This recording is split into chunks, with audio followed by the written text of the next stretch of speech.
علیکم. سلام به همگی.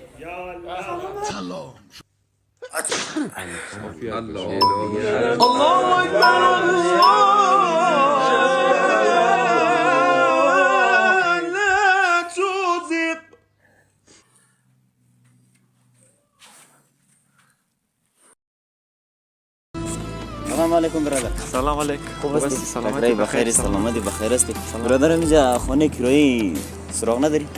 خانه کرایی والا خانه خود ما است، کرایی است. مقصد این یک ذره شلوغ است، رفت آمد است. امی هفته اول سر یکم سخت تمام میشه، بعد زادت میکنیم. خانه است خود ما است اینجا. خیلی ما هفته والا مرو خانه برادر هفته دوم میایم صحیح؟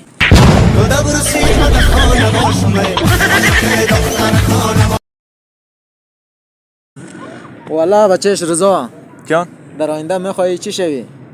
در اینجا میخوایم دومات شو. نه منظورمون نیست. میخوایی چی کنی؟ میخوایم مرسی کنم. نه داداش منظورمون چیزا نیست. همین پدر مادر دستو چی میخواه؟ عروس میخوایم. بچهش تو خوب بخی دیوانه که دیو تو نه منظورمون نیست. میخوایی چی حاصل کنی؟ بچه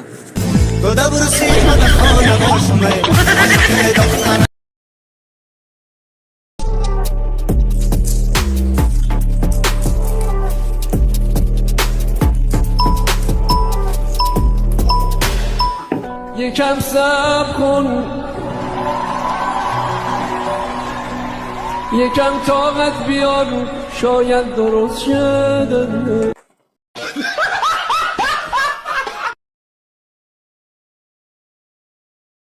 ای کاش روزی شود که شب بخوابم ولی صبح بیدار نشم.